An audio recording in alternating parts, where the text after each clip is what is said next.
Mulai, bismillahirrahmanirrahim. Assalamualaikum warahmatullahi wabarakatuh. Waalaikumsalam warahmatullahi wabarakatuh. Selamat malam semuanya. Bertemu kembali dengan kelas Merger and Acquisition. Pada malam ini kita akan masuk ke topik yaitu Financial Modeling Basic. Sebagaimana minggu lalu tugas. Jadi Financial Modeling Basic adalah bertujuan untuk membangun proforma. Baik proforma balance sheet, proforma income statement, dan dalam rangka mencapai proforma cash flow statement.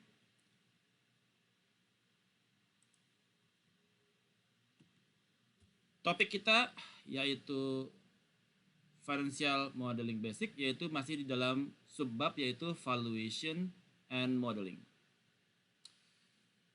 Cita-cita kita di dalam topik ini adalah untuk membantu Anda memahami mengenai financial models, ya, dalam menganalisa impact dari nilai perusahaan terhadap perubahan dari key assumption yang terjadi. Ada what if analisis di sana. Bagaimana kalau ini terjadi? Bagaimana kalau resesi muncul? Bagaimana kalau COVID muncul kembali? Bagaimana kalau terjadi perang Rusia-Ukraina? Bagaimana kalau harga bensin naik ke 16.500? Ada what if analisis di sana. Tujuan kedua adalah melalui hands-on application, Anda akan mempelajari bagaimana steps di dalam modeling proses. Yaitu pertama, bagaimana Anda bisa mengidentifikasi kepada primary determinant of firm's cash flows. Ya, bagaimana Anda membangun cash flow. Kemudian melakukan projection 3 sampai dengan 5 tahun. Untuk annual cash flow during the planning period. Jadi ada cash flow during the planning period. Anda membangun itu. Yang ketiga, Anda membangun terminal value. Berapa terminal value-nya dia? Jadi ada cash flow Anda bangun, kemudian Anda memahami kepada apa saja yang mempengaruhi kepada cash flow, kemudian Anda membangun proyeksi kepada 3-5 tahun projection dari annual cash flow, dan yang ketiga Anda membuat berapa nilai kepada terminal value.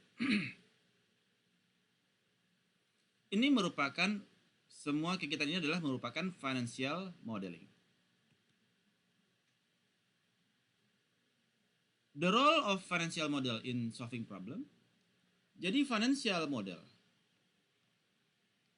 merupakan mathematical representation dari kegiatan finansial dan operasi dari sebuah bisnis.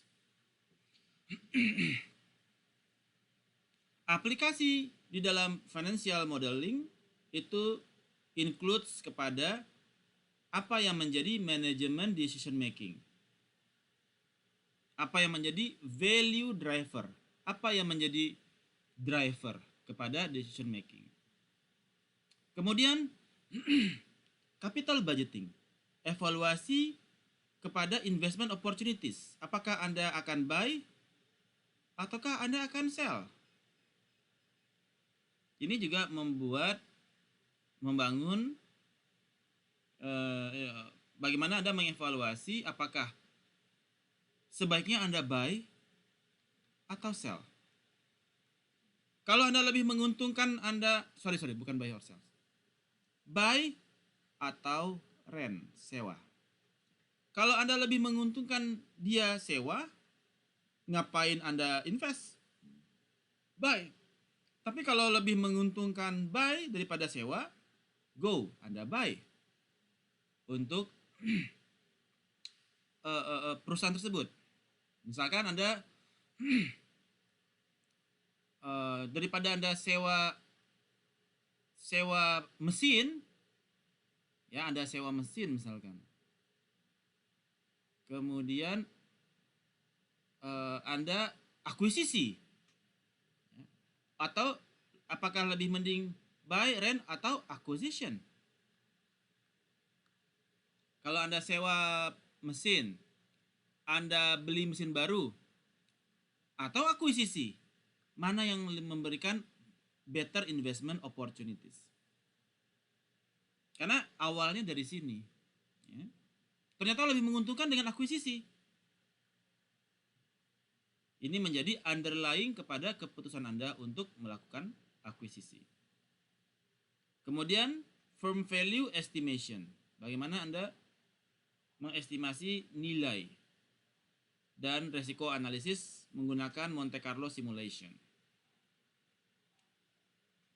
Fokus dari topik kita malam ini adalah bagaimana kita mengaplikasikan modeling di dalam melakukan firm valuation di bawah berbagai alternatif skenario. Nah, di dalam melakukan financial modeling ini, apa data yang kita butuhkan?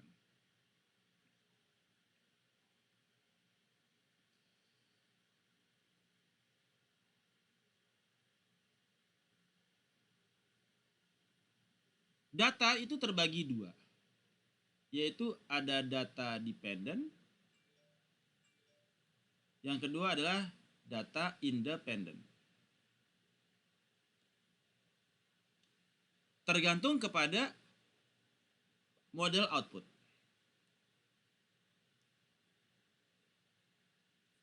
Dependent model,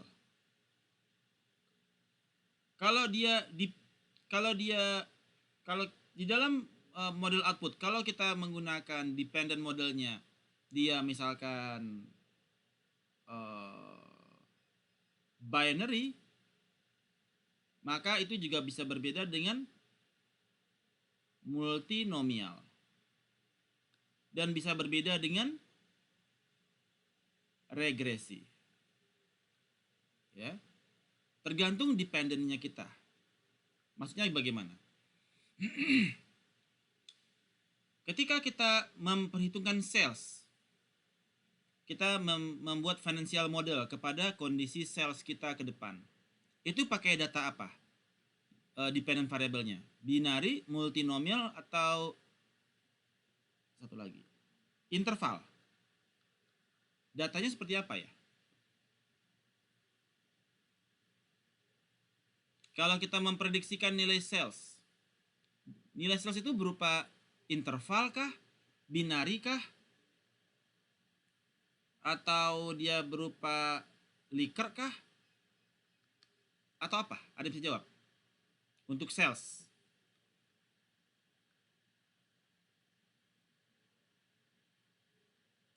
Siapa yang mau coba jawab? Pak. Enggak. Pakai apa Pak Piko? Interval. Interval, betul sekali. Ya. Jadi tergantung output yang kita inginkan. Kalau sales dia interval. Kemudian kalau dia misalkan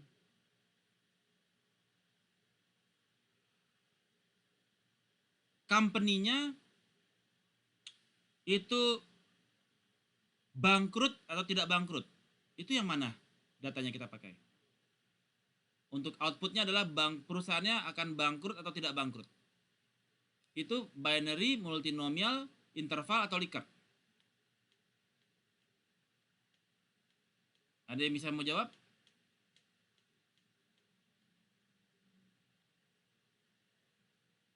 Bangkrut atau tidak bangkrut, itu pakai yang mana? Misalkan hasil clusteringnya Itu kalau clustering dia ada 5 cluster ya. Nah, ada 5 cluster. Artinya ada yang perusahaannya bagus banget, bagus, netral, jelek, jelek banget. Itu pakai dependent variabelnya pakai yang mana? Multinomial, binary, atau interval, atau Likert?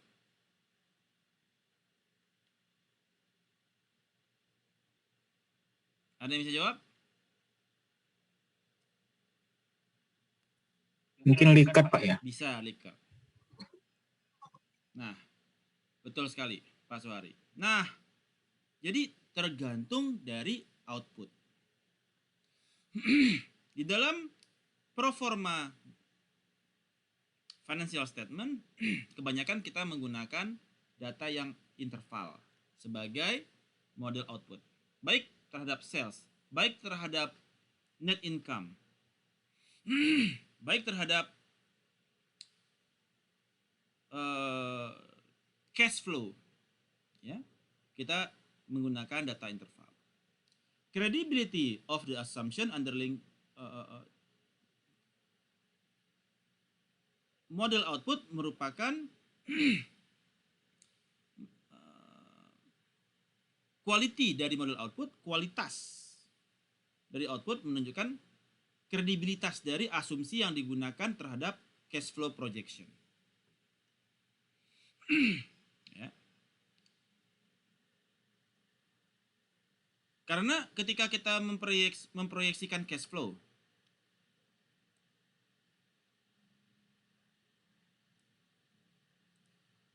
oke, sebentar, kayak gini kan.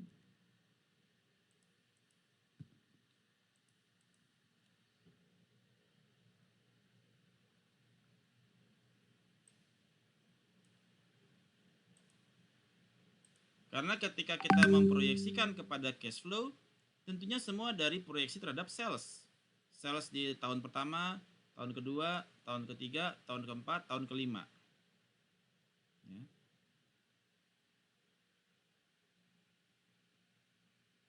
Baru bottom line-nya kepada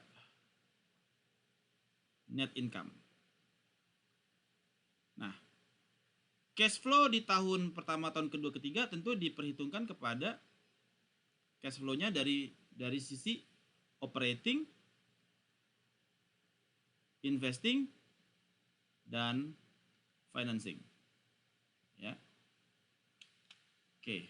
Jadi asumsi yang digunakan mempengaruhi kepada cash flow projection kita.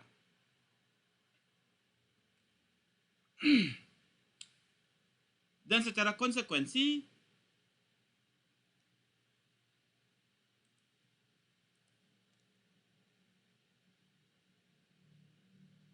user harus memahami kepada source of data.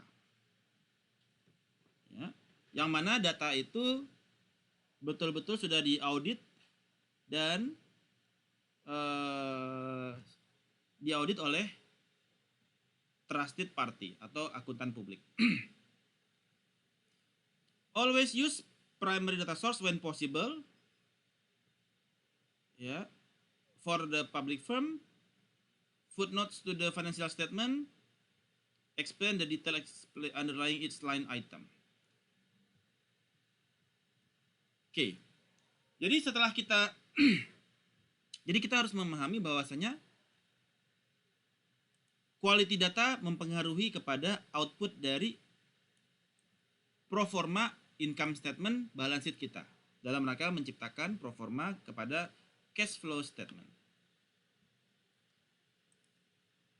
Things to remember. Kok ada things to remember? Paling ujung. Tekan ya. Ini apa? Sorry, ketekan ya. Set. Oke. Nah,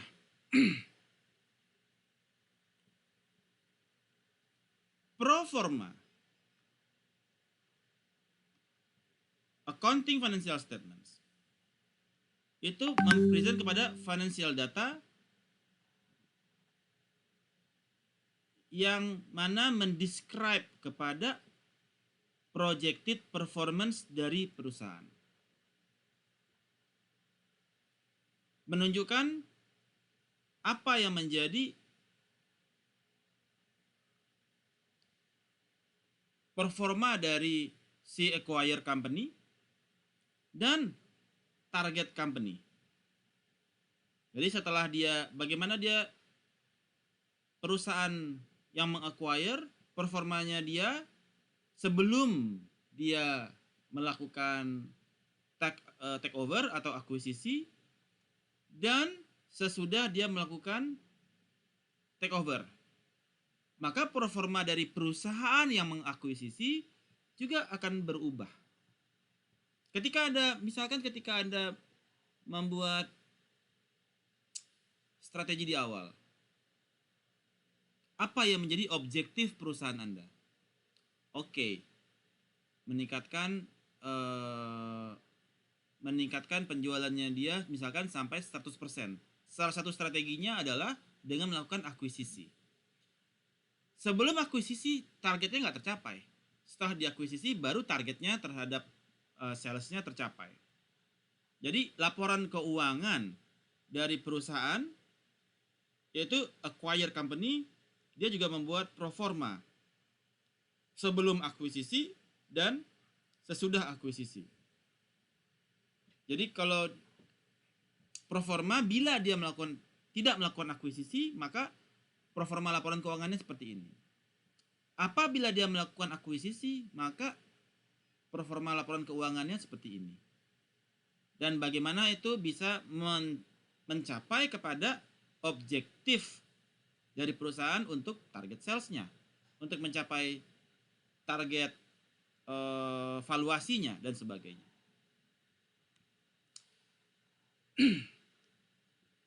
Sampai di sini ada pertanyaan sebelum kita lanjutkan? Silahkan. So far so good, Araso?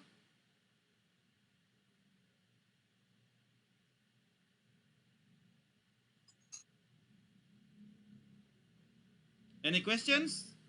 Kapish? Oke. Kemudian bagaimanakah financial statement linkage? Hubungan antar financial statement. Jadi kalau kita lihat secara income statement, balance sheet, dan cash flow statement.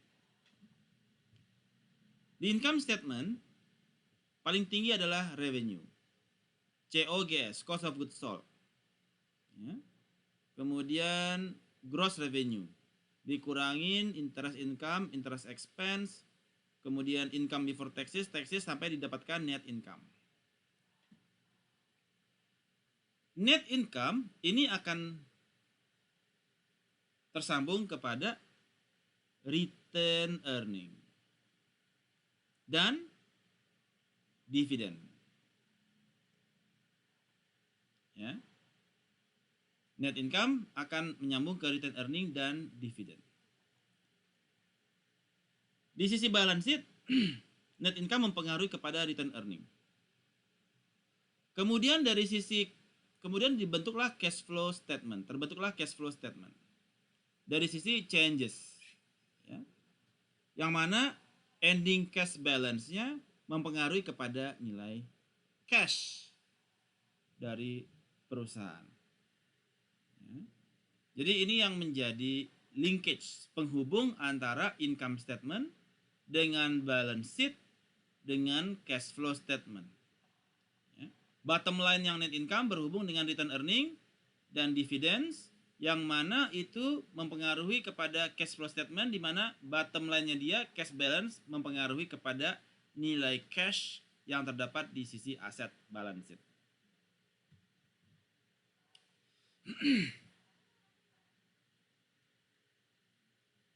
Sampai di sini ada pertanyaan? Araso?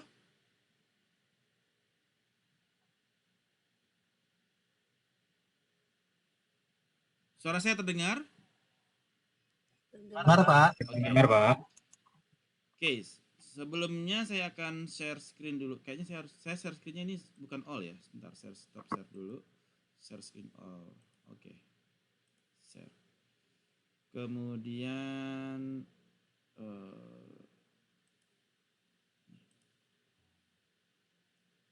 nah, kemarin kita telah mempelajari mengenai cash flow statement ya. Bagaimana kita bisa membangun kepada cash flow statement. Jadi setelah dengan adanya income statement, balance sheet, kita menghitung kepada cash flow statement. Sebentar, cash flow statement.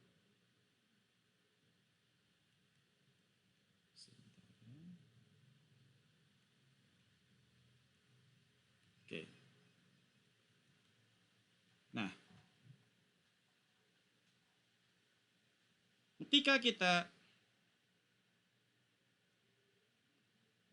sudah ada balance sheet, sudah ada income statement, tugas Anda berikutnya adalah membangun cash flow statement. Cash flow statement merupakan ada 3 bagian di dalam cash flow statement. Yang pertama adalah cash flow from operation, yang kedua adalah cash flow from investing, yang ketiga adalah cash flow from financing. Cash flow from operation dari sisi income statement ada net income, ya. Operation. Kemudian dikurangin dengan depreciation expense, yang mana dia plus ya. Kemarin sudah saya terangkan. Changes in account receivables. Kalau dia account receivable-nya naik, maka cash flow-nya turun. Inventory. Coba ini account receivables. Account receivable-nya dia naik, berarti dia minus. Inventories-nya dia naik, berarti minus. Account payable, kalau dia account payable dia naik, berarti plus. Account payable dia naik 25 plus. Kok 25? Account payable 29 ya. Plus. Other current liabilities plus, dia juga plus. Didapatkan total cash flow from operation. Cash flow from investing. Plant and equipment. Plant terjadi peningkatan 58 minus. 36 ya. 36 minus. Cash flow from financing. Short term debt payable plus 25 plus uang masuk. Long term asset, long term debt plus. Dividen dari net income tadi dia masuk ke dividen. Dividennya dia di sini. Dari net income dia masuk ke dividen plus, jadi dia minus karena uang keluar. Sehingga didapatkan net change in cash balance 5,6. Inilah yang menjadi ya,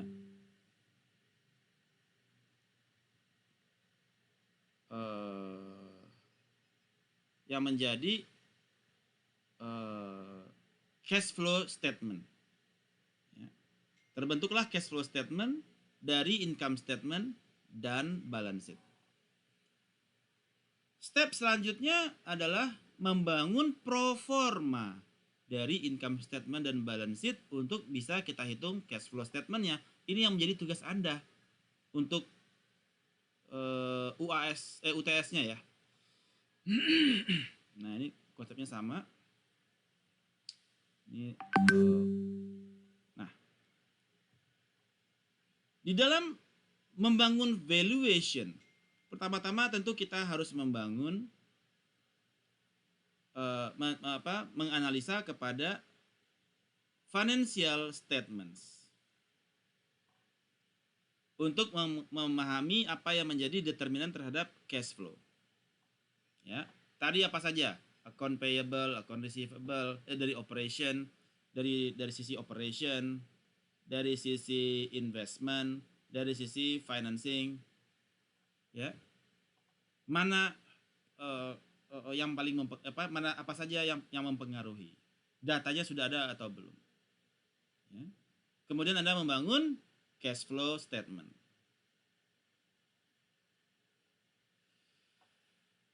Kemudian Anda diminta untuk membangun 3 to 5 years annual pro forma financial statement.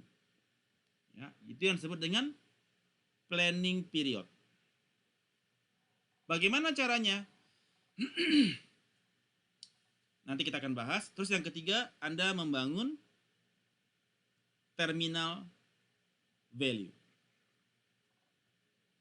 Nah, untuk yang pertama, menganalisa recent financial statement. Kita harus mengidentifikasi apa yang menjadi value driver terhadap operating cash flow, terhadap investment cash flow, terhadap financing cash flow. Untuk mengetahui berapakah ini firm value.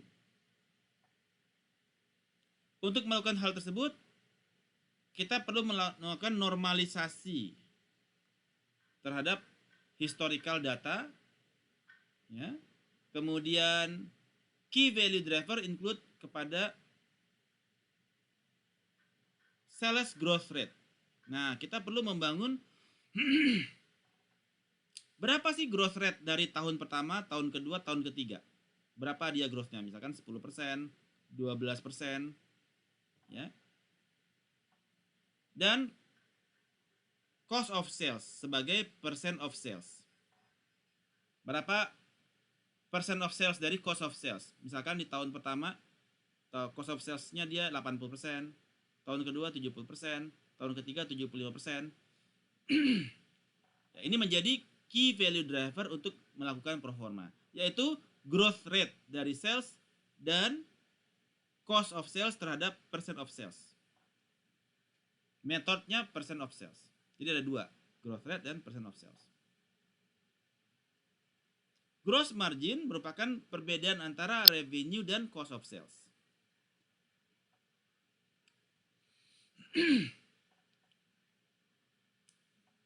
Sales growth dan profitability ditentukan by both industry dan firm specific factor. Sales growth dan profitability ditentukan oleh industri dan specific factor.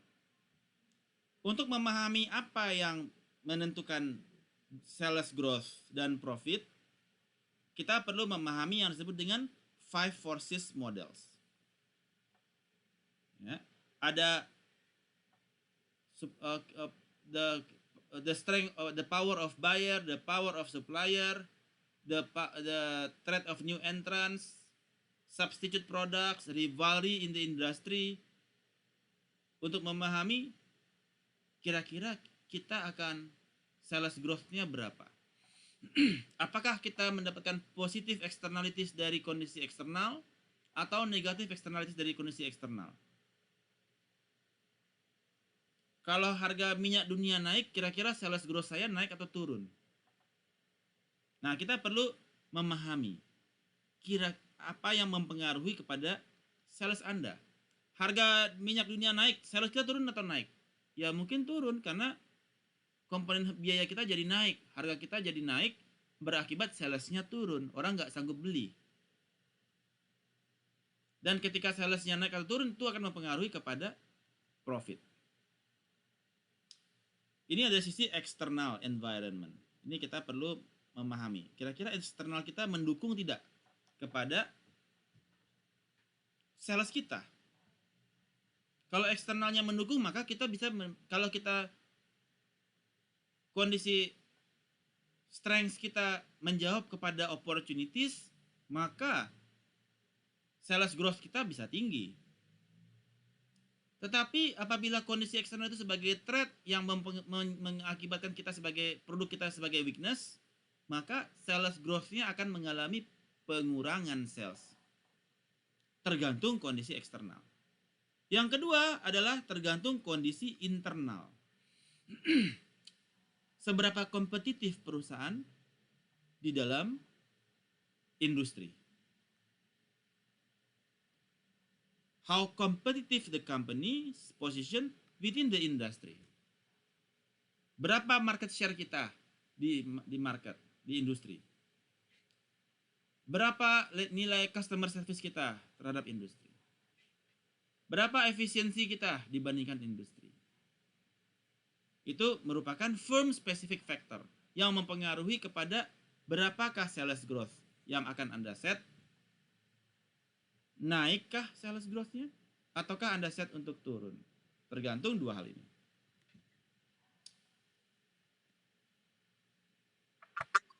Ada pertanyaan? Silahkan. Any questions? Rizky? No questions. Okay.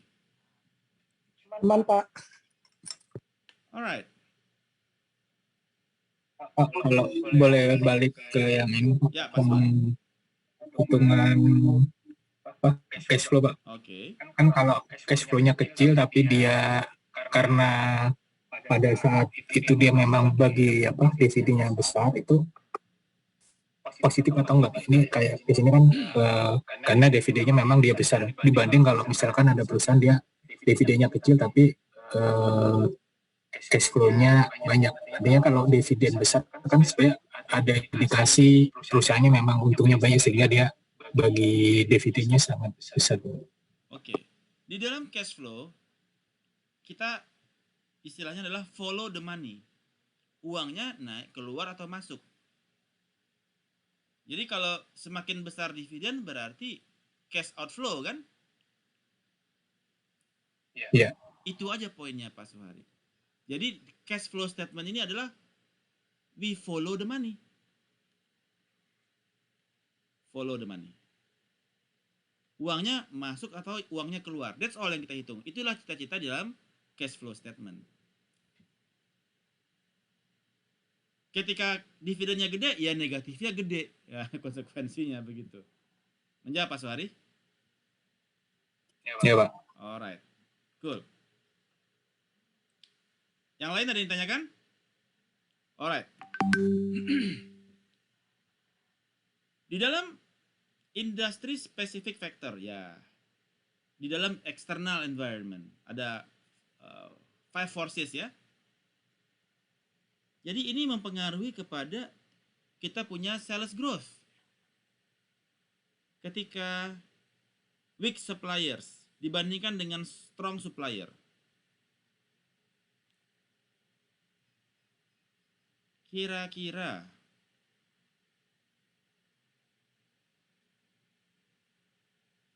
salesnya naik atau turun? Kalau suppliernya dia lemah, sales growth-nya naik atau turun? Suppliernya lemah nih. Jadi Anda jualan nih, Anda di dalam perusahaan Anda raw material nih, misalkan Anda Posco mau mengakuisisi Krakatau Steel. Suppliernya dari mana? Biji besi kan? Biji besi dari India. Biji besi dari mana? Dari Australia. Biji besi dari mana? Lokal. Suppliernya lemah. Weak. Kira-kira sales growth-nya naik atau turun? Turun ya Pak? Gimana? Cendi? Turun bukan? Iya, turun. Betul. Sales growth-nya turun. So, strong supplier, sales growth-nya naik. Ya strong. Ya kan? Produksinya besar. Strong kan?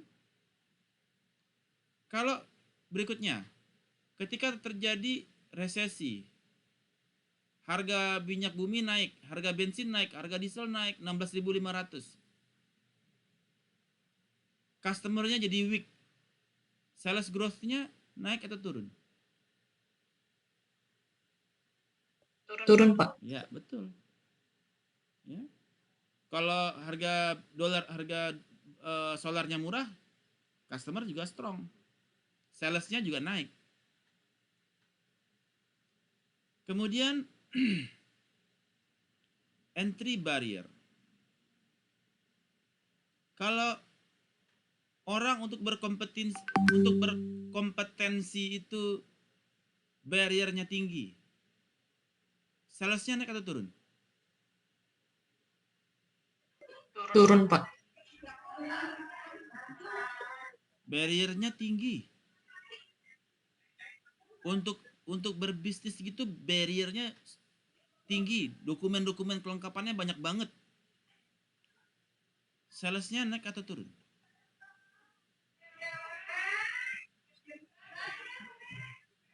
Turun nggak sih, Pak? Kalau barriernya rendah, setiap orang Naik. bisa masuk ke market. Jadi naik, Pak. Karena kan Sales growth-nya barriernya- naik atau turun? Kalau sales growth-nya berarti naik. Karena kan semakin Kan marketnya Enggak. tetap. Ini market segini. Sekarang kondisi Ah, low entry barrier. Jadi setiap ya Anda gampang tuh jualan di Tokopedia. Langsung Tokopedia jualan di Shopee. Anda nggak punya perusahaan langsung aja jualan. Kira-kira sales growth-nya naik atau turun? naik. Turun. Marketnya tetap. Yang memperebutkan orang ramai. Turun. Berarti sales growth-nya turun. Oh, turun. Karena yang memperebutkan market jadi banyak kan. Anda pun ikut rebutan kan. Kalau high entry barrier, sales growth-nya naik. Karena marketnya ya segitu-segitu aja. Kemudian, product substitute. Kalau produk yang bisa menggantikan produk Anda itu sedikit, sales growth-nya naik atau turun?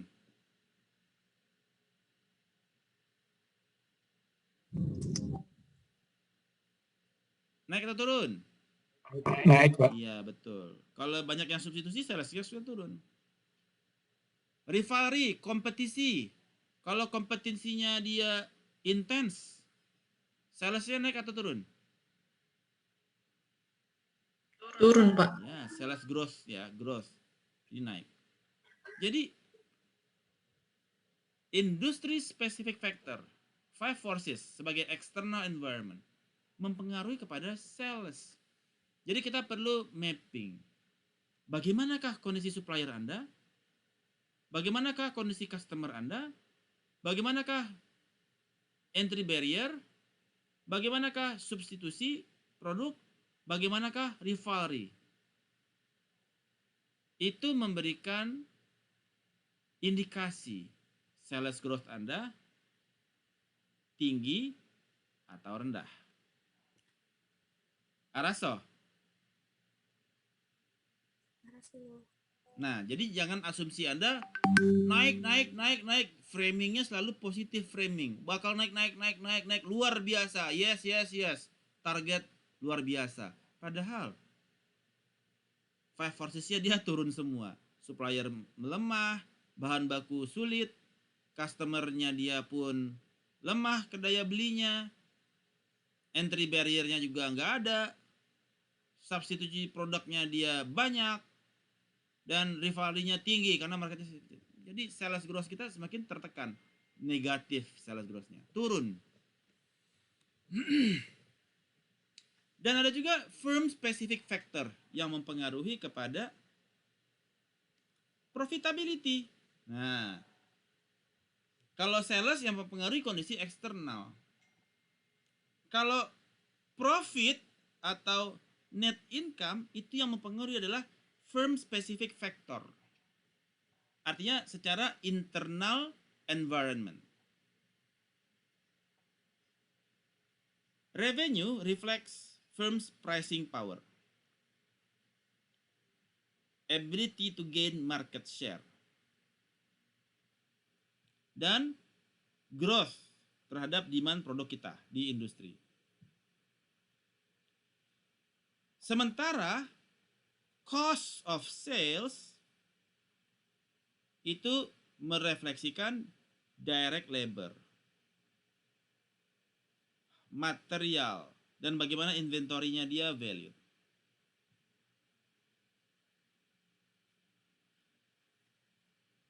Unit sales itu didrive growth-nya itu didrive oleh industri. Pricing didrive oleh market. Sementara profitability ditentukan oleh biaya, yaitu biaya-biaya itu ada di firm spesifik. Direct labor, material, inventory. Direct labor, ya, purchase material, inventory system, ya, first in first out atau last in first out, itu menentukan kepada profitability dari perusahaan. Ya. Apa yang membedakan sebuah merger? Jadi ada kasus begini. Sebuah merger di Indonesia. Ya. Ketika tugas Anda tugas clustering kan? Ini saya berikan ilustrasi ya. Oke. Sekalian sedikit revisi untuk tugas Anda ya. Oke. Jadi ketika kita ingin melakukan evaluasi sebuah merger itu berlangsung setelah merger dia perusahaannya berkembang lebih bagus atau lebih jelek. Ternyata perusahaannya berkembang lebih jelek. Ada kasus PT XYZ BUMN di Indonesia, saya nggak mau sebut nama. Ada 3 klaster. Nah, gitu ya. Nah, ketika awal merger, awal akuisisi, dia di cluster 1. Net profit marginnya gede, return on equity-nya gede, return on investment-nya gede. Dia di cluster 1 nih. Tapi setelah merger, dia turun ke cluster 3. Dari 1 turun ke 3. Padahal sebetulnya NPM-nya naik, ROE-nya naik, ROI-nya naik, tetapi dia turun ke cluster 3. Karena yang lain-lain semua pada naik. Ya. Jadi kasus contohnya ketika merger Pelindo misalkan. Dibandingkan dengan pelabuhan-pelabuhan di seluruh dunia, di pelabuhan di Dublin, pelabuhan di Den Haag, Copenhagen, dan lain sebagainya. Pelindo di awal merger dia masih di sebelum merger dia dengan konsolidasi data dia di cluster 1. Setahun setelah merger dia ada di posisi cluster 3. Ya. Walaupun secara ininya naik. Ya. Jadi setelah kita lihat masalahnya di mana, ya, ternyata dilihat dari financial statement ratio, financial rasionya. Di tempat-tempat yang lain itu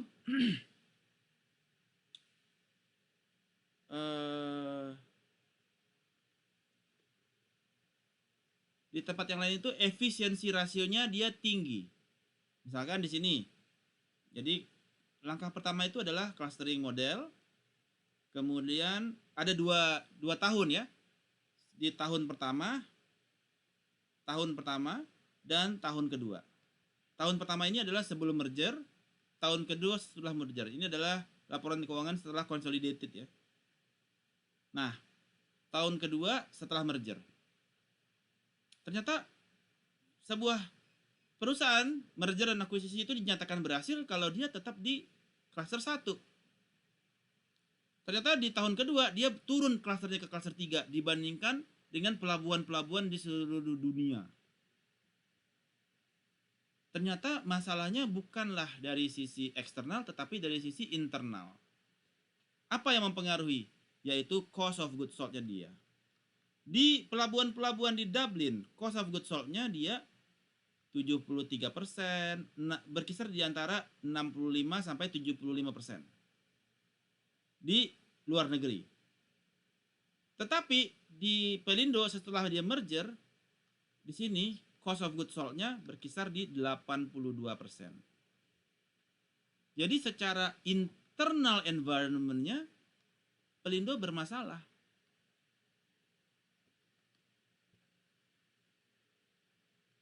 Dibandingkan dengan internal environment di perusahaan-perusahaan lain di pelabuhan di seluruh dunia.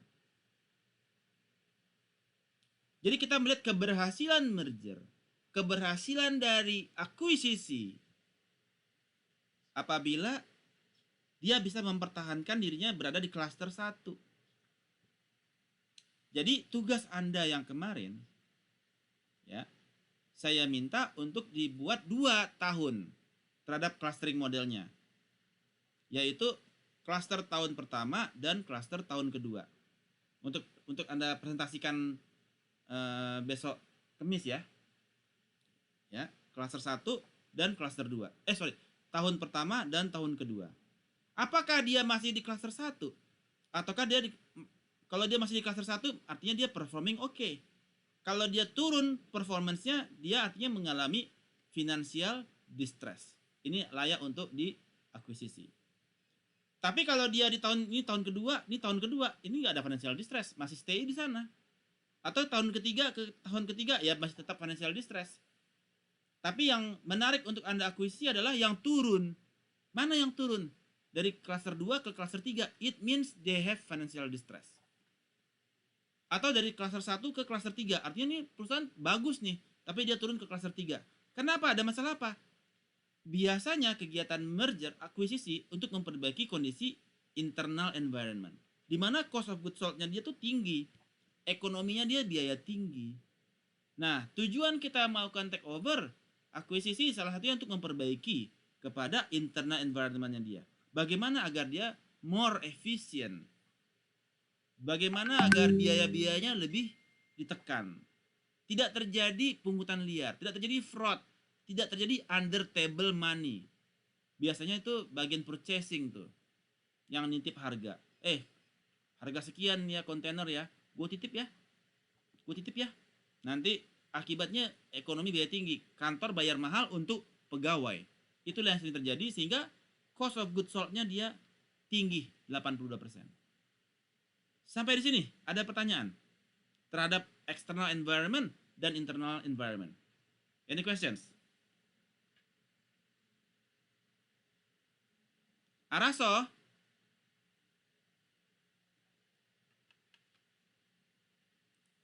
Kok pada hening semua ya? Lagi memahami bagannya, Pak. Gimana Cendi? Lagi ngelihat gambarannya yang dibikin sama Pak Jerry. Tapi kebayang nggak apa yang saya jelaskan? Sedikit kebayang sih, Pak. Nah, kemarin kan sudah bikin ya 1 tahun kan? Anda perlu bikin 2 tahun untuk melihat pergerakan dari klasternya. Apakah dia bergerak dari klaster yang bagus ke klaster yang jelek? Untuk Anda mengetahui mana company yang mengalami financial distress. Ya, kemarin baru bikin yang 1 tahun kan? Berarti nanti kita bikin 2 tahun, 2 Pak, ya? tahun, Saiful. Oke, terima kasih, Pak. Ya. Ini juga berlaku kepada untuk mengetahui hasil setelah merger. Nah, ini kan untuk menentukan mana company yang mau kita akuisisi kan? Tahun pertama dia 1, artinya perusahaannya bagus nih. Tahun kedua dia 3 atau 5. Wah, gonjang-ganjing nih kan? Ini perusahaan goyang nih. Nih, kita ambil nih. Artinya dasarnya bagus, tetapi secara internalnya bermasalah nih internal environment-nya. Kita bisa benahin nih. Ya, ada biaya tinggi nih atau cost of goods sold-nya tinggi banget. Nah, inilah yang dipengaruhi oleh cost of goods sold ini dipengaruhi oleh firm specific factor atau internal environment. Ya. Yang mempengaruhi kepada profitability. Kenapa? Karena dari sisi biaya. Biaya itu internal. Bayar gaji ketinggian, uang lembur ketinggian, ada banyak fraud di bawah, korupsi titip harga, ya, quotation nitip harga, itu penyakit orang Indonesia ya. Terutama orang purchasing ya. Ada barang masuk, berapa harganya? 10, titip 2 ya. jadi 12. Ya udah, selesai kan? Tiba-tiba Pak Miko bayar aja kan bagian keuangan. Ya tagihannya, terus udah dibayar, setor lagi dia sama Pak Rizky kan. Makasih ya Pak udah kasih order. Nih 2 buat Bapak. Pak Miko ternyata bayarin Pak Rizky. Aduh, itulah yang terjadi di Indonesia. Penyakit orang kita, ya kan? Kalau nggak korupsi, nggak kaya. Menjawab, Pak Miko. Kenapa biayanya tinggi sekarang? Masalahnya di mana? Di Pur? Di mana di Pur? Di mana Pak Miko masalah kita? Purchasing. Purchasing. Jadi caranya gampang. Oke, pitching. Turun. Harganya berapa sekarang? 10. Oke. 10 juta per ton. Oke. Wah, turun dong. Nego. Berhasil dapat 7 juta per ton. Wah, udah seneng dong. 7 juta per ton. Nah, kita beli murah nih. Terus dipanggil lagi. Udah beauty contest.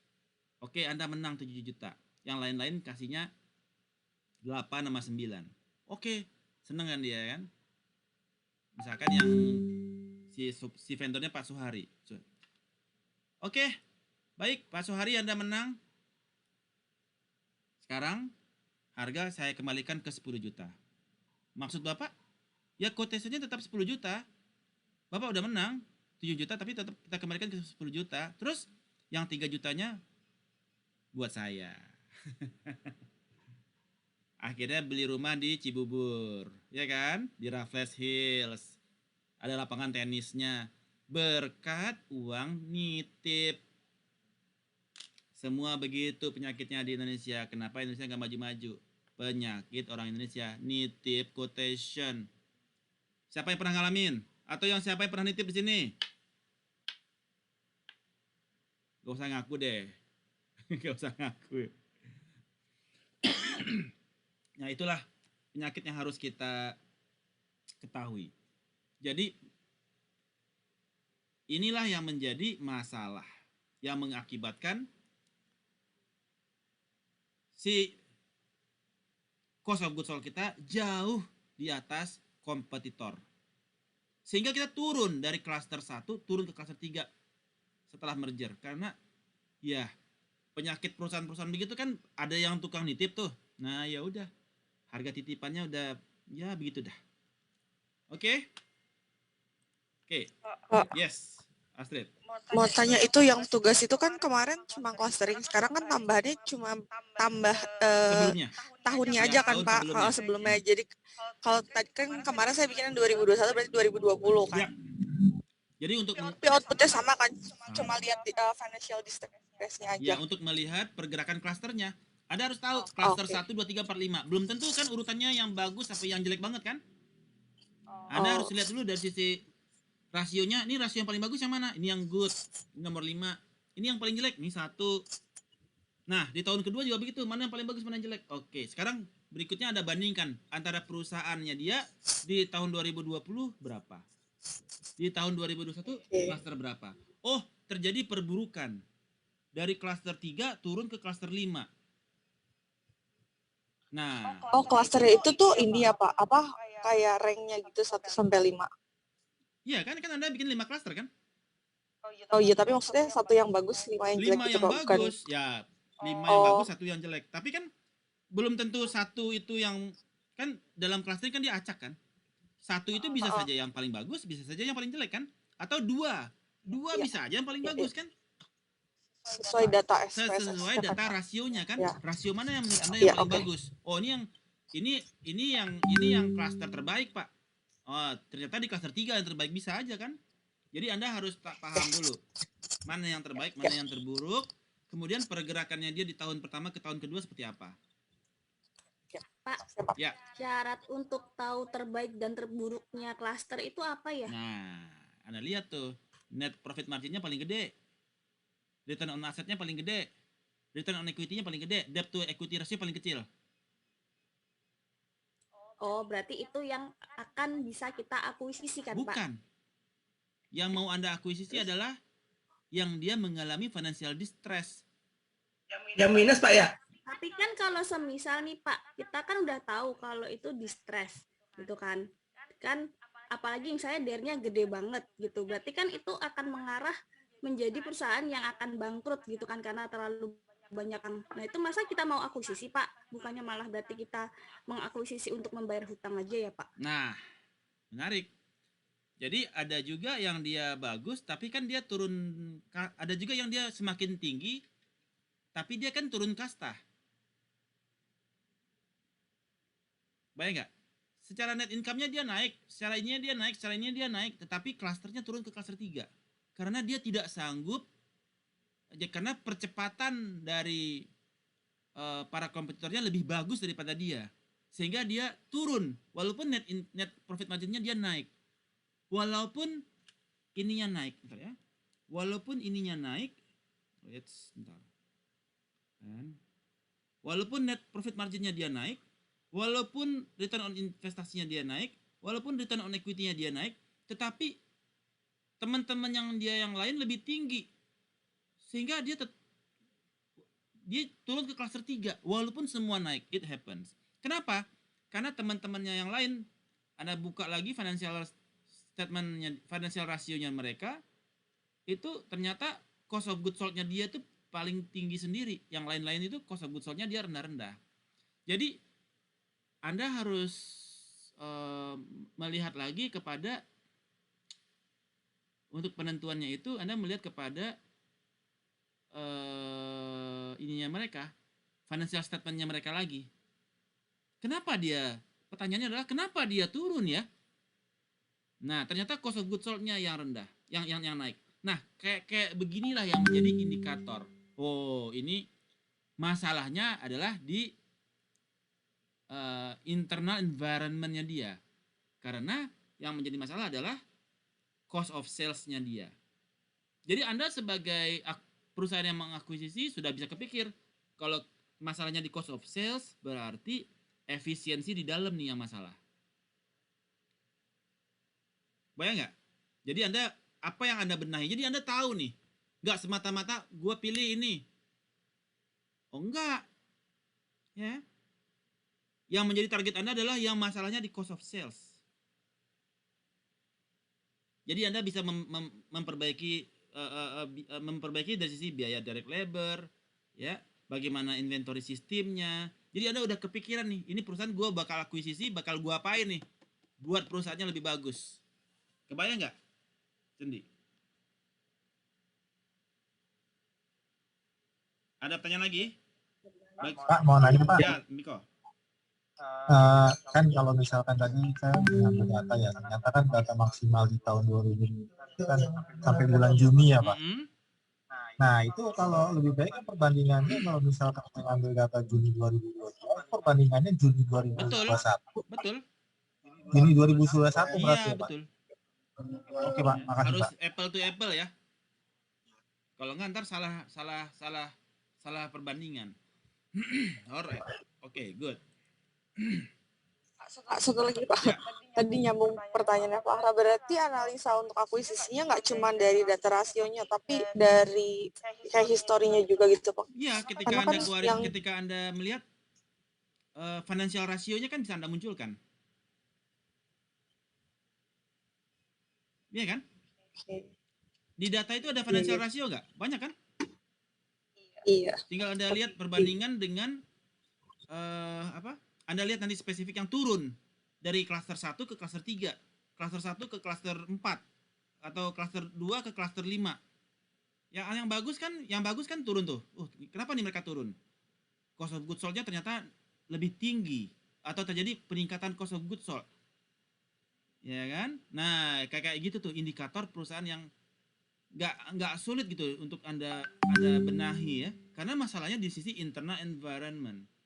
Tapi kalau perusahaan itu memang turun gara-gara kondisi eksternal, Anda sama aja cari mati. Kenapa? External environment itu adalah hujan. Anda adalah cacing. Kalau hujan nggak ada hujan, terjadi musim kemarau, cacing kerja keras nggak? Musim kemarau, cacing kerja keras nggak untuk menyuburkan tanah?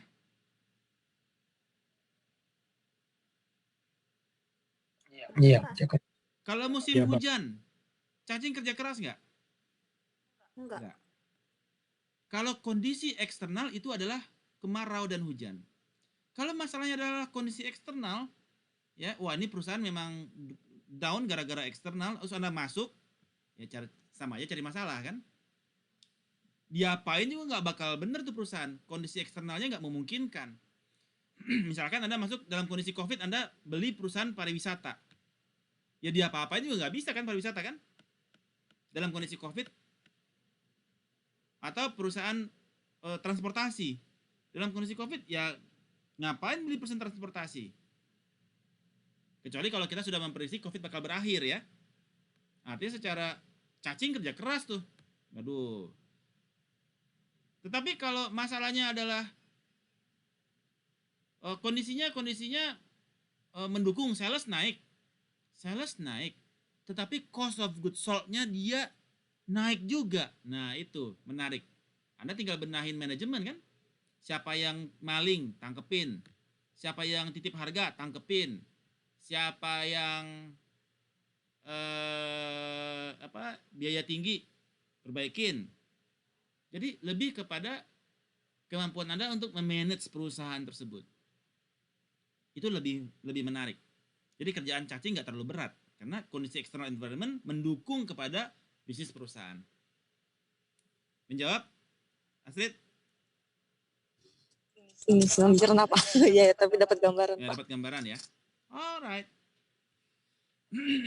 Kemudian, Pak. yes.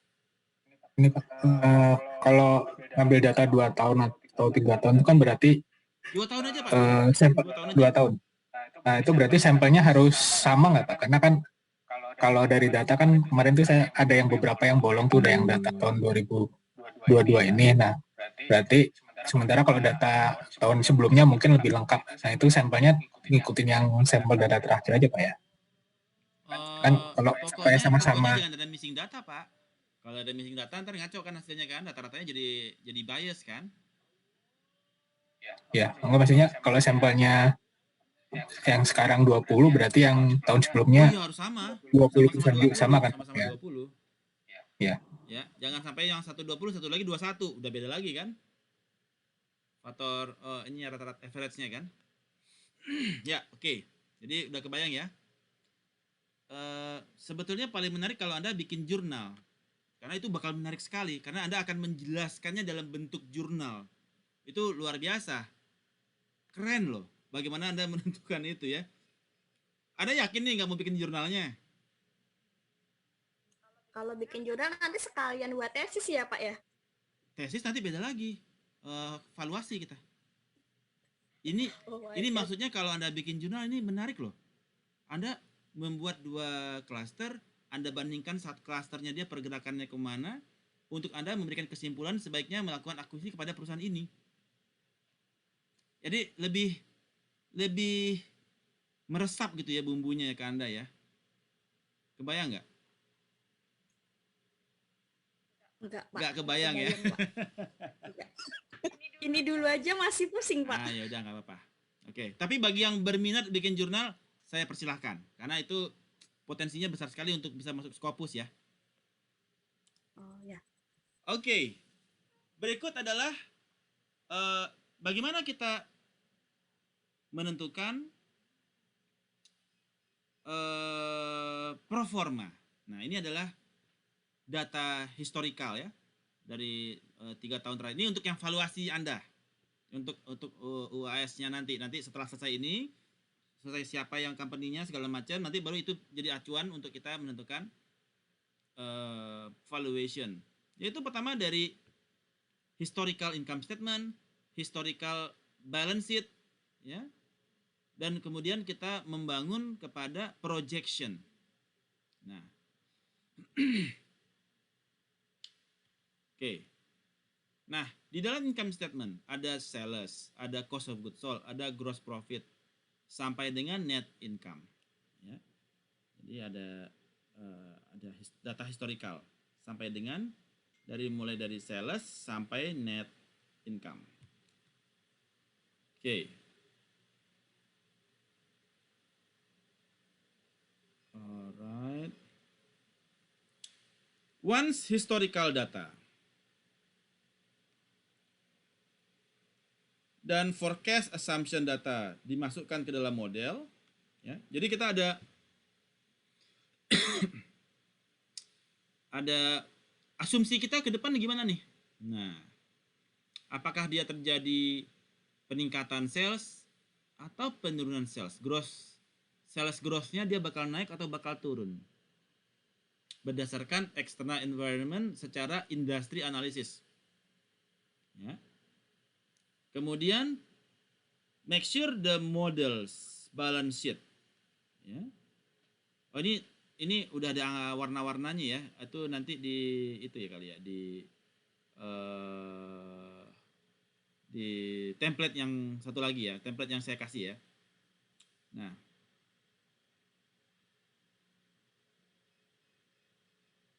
jadi cita-cita kita adalah membuat modeling untuk membuat proforma dari income statement dan balance sheet menggunakan modeling yang kita buat berdasarkan external environment dan internal environment. Yang mana itu masuk kepada project kedua, yaitu melakukan proforma financial statement. Ya. If the faktor-faktor yang mempengaruhi kepada cash flow expected to remain the same. Nah, kalau kita berpendapat ceteris paribus, yaitu kondisi tidak akan berubah, maka kita bisa extrapolate financial statement based on kepada growth rate-nya dia. Misalkan sales growth rate-nya dia berapa? Kita bisa extrapolate berdasarkan sales growth rate. Kalau historical factor expected untuk berubah, di mana kita memprediksi ada resesi, memprediksi ada dan lain sebagainya, maka extrapolation will not work. Financial statement itu harus projected minimal 3 tahun sampai dengan 5 tahun. Sampai dengan cash flow dia menjadi positif. Atau growth rate slows to what belief is sustain. Jadi bisa saja sampai growth rate-nya dia sustain. Misalkan dia growth rate-nya pertama adalah 3%, 4%, 5%, kemudian 5%, kemudian 5%. Terjadi 3 tahun berturut-turut dia mature. Nah, itu disebut dengan sustainable pace terhadap sales growth rate-nya dia. Ya. Jadi bisa 3 tahun sampai dengan 5 tahun. Biasanya dia 5 tahun untuk proyeksinya dia. Sampai cash flow-nya dia bisa positif. Atau growth rate-nya dia bisa sustain. 1 tahun, 2 tahun, 3 tahun, 4 tahun, 5 tahun. Ada 3 tahun yang dia sustainable pace. Ya. Jadi proforma minimal 5 tahun. Kemudian untuk membuat proforma income statement, jadi kita bisa melihat secara growth rate. 2013 ke 2014 growth rate-nya dia 18,1. 2014 ke 2015 growth rate-nya adalah 27,7. Jadi kita bisa proyeksi kepada 6 tahun berikutnya adalah 27%. Mengikuti kepada sales growth-nya dia. Growth rate-nya dia berapa? Yaitu 27,7. Jadi kita membuat proyeksi kepada 6 tahun berikutnya berdasarkan sales growth-nya dia. Rate sales growth-nya dia. Kemudian cost of goods sold, berapa sih cost of goods sold rata-rata? Di 2013 51, di 2014 52, di 2015 46. Kita ambil yang tertinggi. 51,2. 51,2. Ya, agak kebalik tuh ya. 52,1 ya. Dia pakai yang tertinggi.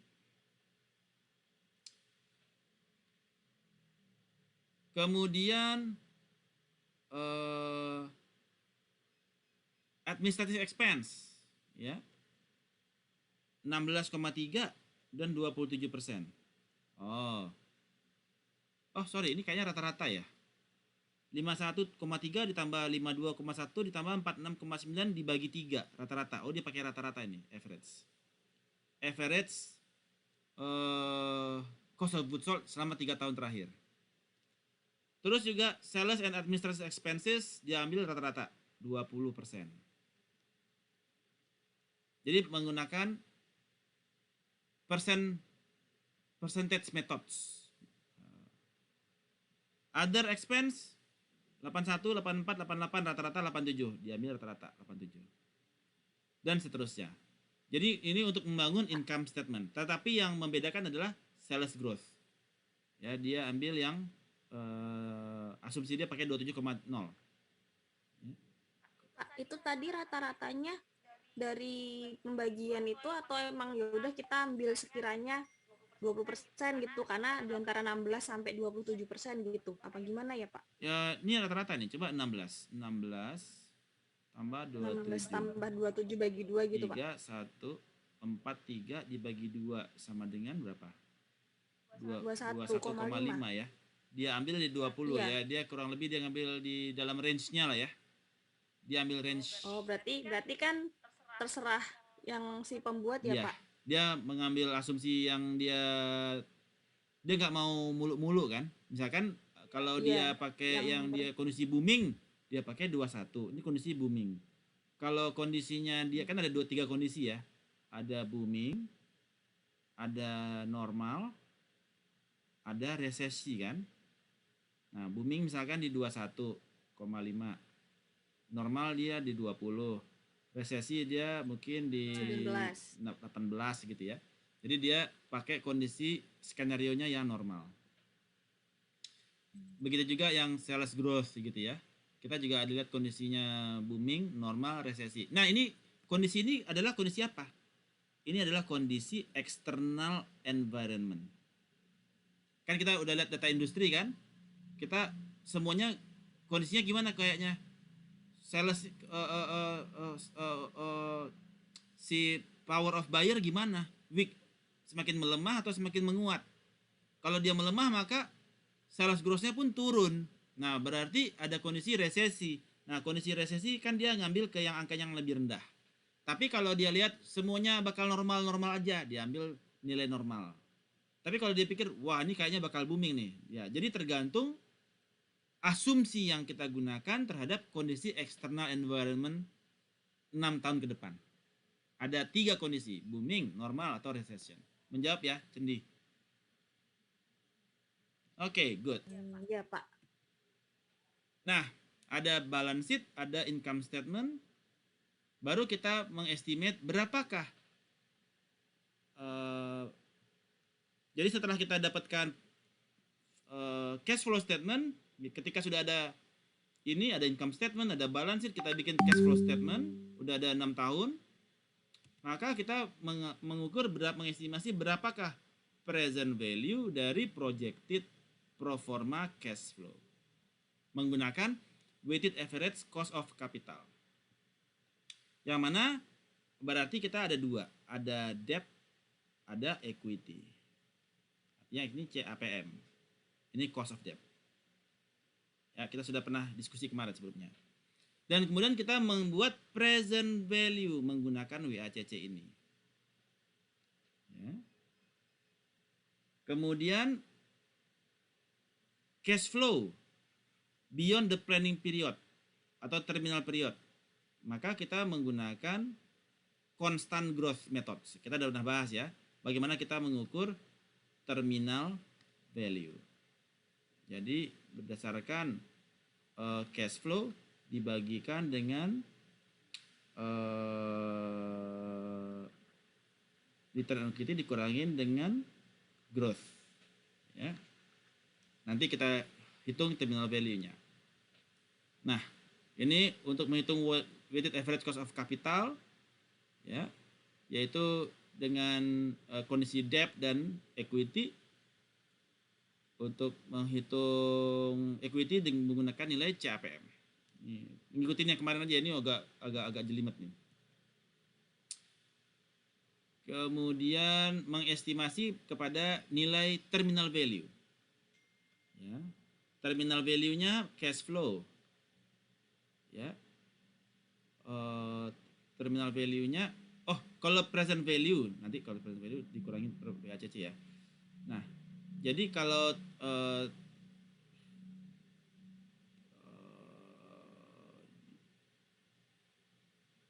ini mengikuti yang kemarin kita bahas aja ya. Di sini dia agak ini ya. Pakai yang mana kemana tuh? Sebentar ya. PowerPoint-nya sebentar saya buka dulu. Yang cash flow. Open. Sebentar. Ini cash flow valuation kah? Ini dividend, ini cash flow valuation. Ini ya. Bukan. Open Starbucks. Ini cash flow valuation. Nah, jadi kita itu kemarin pakainya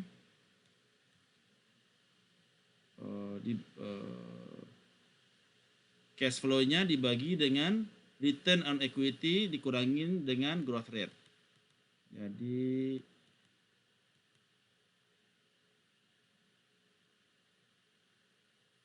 nah, ini ya. Kita taruh sini deh.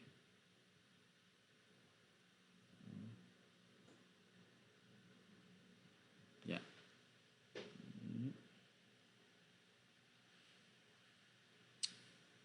Jadi ada nilai continuing value-nya adalah dari cash flow-nya di tahun ke-6 dikalikan dengan 1 dibagi dengan return on equity atau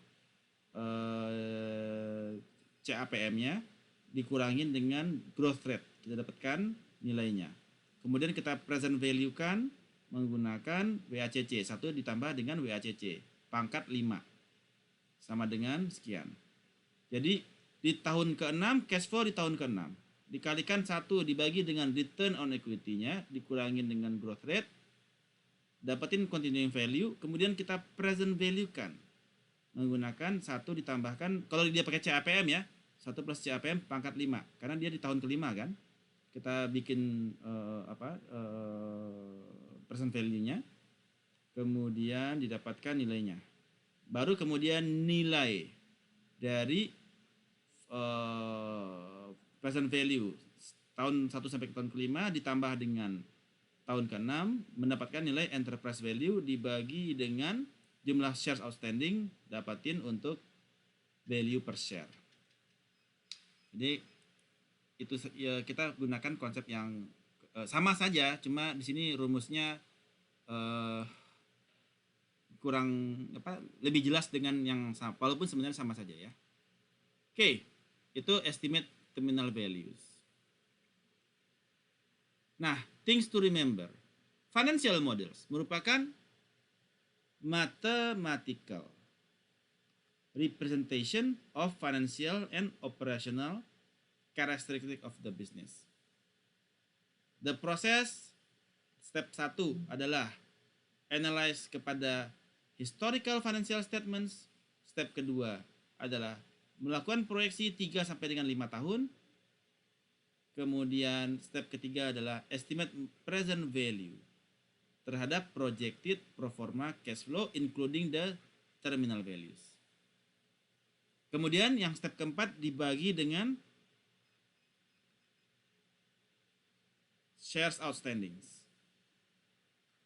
untuk mendapatkan value of the share. Sampai di sini ada pertanyaan terkait dengan financial modeling basics.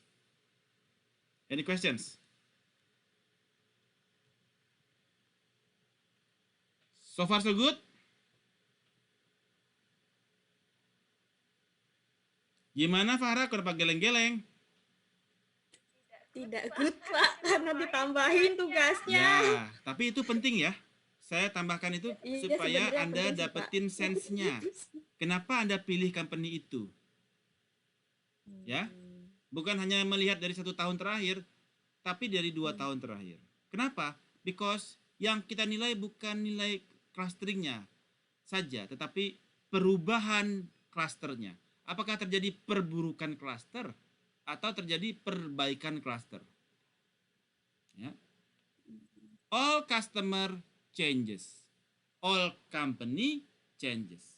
Yang kita nilai adalah perubahannya. Apakah dia berubah menjadi lebih baik atau lebih buruk? Kalau dia berubah menjadi lebih buruk, kita melihat di mana masalahnya. Ternyata masalahnya ini, kemudian kita tentukan. Saya akan akuisisi ini karena saya tahu saya bisa memperbaiki keadaannya. Any questions? Kalau semisal, Ya, Pak, Sandy? saya mau cuman melihat juga dari si Alman Z-score-nya gitu, gimana ya, Pak? Z-score? Ngebandingin, ya Alman Oh, Z-score. Alman Z-score. Kenapa Alman Z-score? Kan kalau dari Alman Z-score kan langsung terlihat bahwa di perusahaan tuh mengalami distress atau enggak, aman atau enggak, gitu doang sih, Pak. Alman Z-score itu untuk perusahaan. Tadinya saya mau kontak Pak Teguh, saya pikir Pak Teguh ikut kan, gitu, ikutinnya gitu. Ternyata nggak ikut juga. Pak Faizal, suaranya bocor. Bapak. Jadi Alman Z-score itu dibuat oleh Altman untuk company di Amerika di tahun 60. Farah. Ya.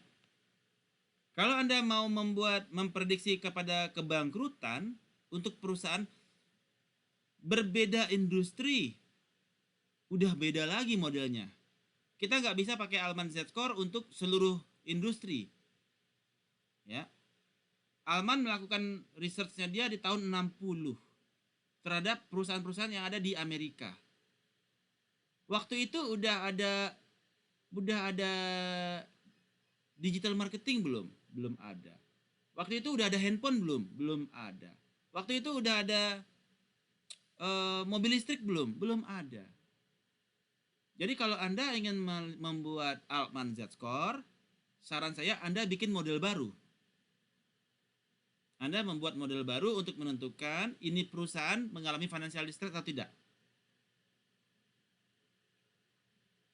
Caranya menggunakan multinomial logistic regression. Jadi ini sebagai pengetahuan kepada Anda semua ya. Pertanyaannya Farah ini berat juga ini. Tapi menarik. Maaf, Pak. Asal tanya sih, Pak. Oh, asal tanya. Oke. Cuman penasaran aja sih, Pak. Ya, jadi Altman Z-score itu sudah ada rumus bakunya kan? Mengandalkan 5 rasios. Ya. Sebenarnya ada di sini nih, sebentar ya. Saya bikin kok ini. Altman ya.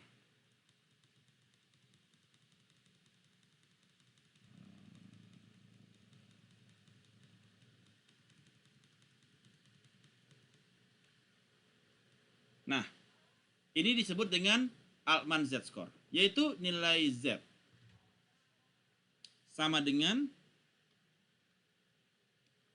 1.2 dari X1 yaitu working capital ditambah 1,4 dikali X2 return earning ditambah 3,3 dikali X3 profit before interest and tax dibagi total aset 0,64 dikali X4 market values of equity dibagi book values ditambah 0,1 dikali X5 sales dibagi dengan total aset. Nah, apabila nilai Z di bawah 1,81 maka bankruptcy predicted dalam 1 tahun. Apabila nilai Z di antara 1,81 sampai dengan 2,67 maka mengalami financial distress possible to bankruptcy. Apabila dia di atas 2,67 maka dia aman, no financial distress predicted. Ini disebut dengan Altman Z-score yang original. Ya. Tapi waktu itu Altman melakukannya itu kepada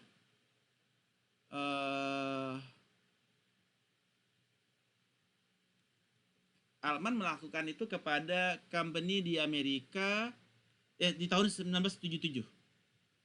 Jadi udah 50 tahun lalu ya. Udah nggak relevan sekarang.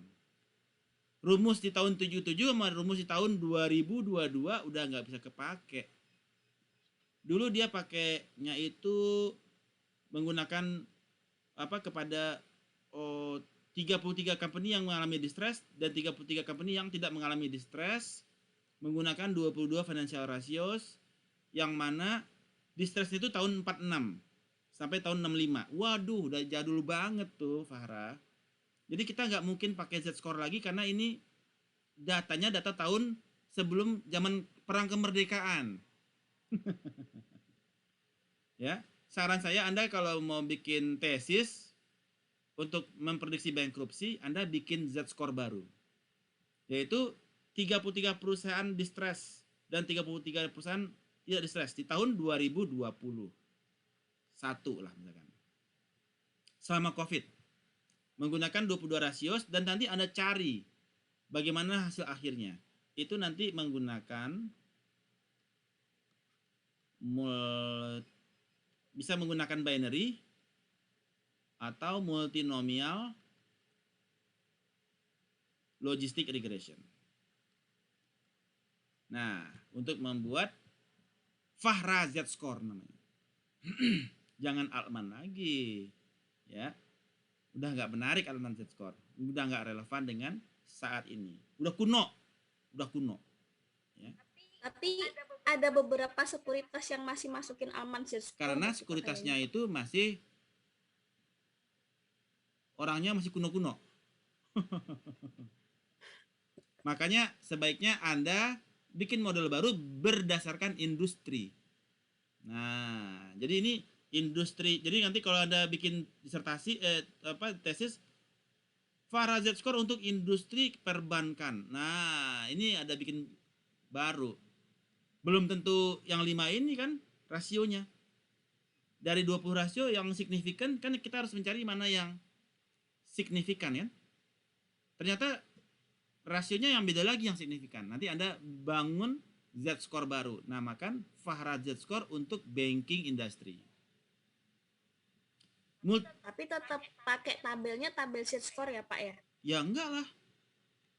Enggak. Kan kalau tabel Z-score kan yang saya buat. Kalau tabel Z-score kan Anda nanti bikinnya kayak begini. Ya Z-score begini kan. Nah, ada ini Z-score nih ya. Sorry, nih. Pakainya ini kan. Nanti kita mengukur kepada Altman itu ketika menggunakan working capital dibagi total aset. Working capital dibagi total aset. Kita dapetin gitu ya. Nanti kita hitung Altman Z-score di tahun 2016 berapa. Altman Z-score di tahun 2015-nya berapa. Terjadi kenaikan. Kalau kenaikan berarti dia aman. Di atas 2,75 maka dia aman kan. Nah ini dia udah 3 sama 4 berarti aman. Tapi ini kan Altman Z-score kan itu udah 50 tahun. Bagi kita yang paling menarik adalah kita bikin Z-score sendiri terhadap masing-masing industri. Nah, ntar Anda jualin tuh ke investri. Anda jualin tuh, nih gue bikin model baru nih. Sudah saya jurnalkan untuk industri ini. Untuk mengetahui perusahaannya bakal bangkrut atau tidak. Kebayang ya Fahra ya? Kalau Anda udah bikin begitu tuh mahal tuh. Satu rumus bisa 1 M. Satu industri kan. Ada order nih. Ya 800 juta lah gitu kan. Kayak gitu. Ada pertanyaan lagi yang lain? Farah ini kalau ngasih soal susah ya. Ya Astrid silakan. Farah nggak jadi itu ngecekin tugasnya. Oh iya. Oke. Silakan. Siapa yang mau share screen untuk tugasnya? Siapa yang mau share screen? Farah mau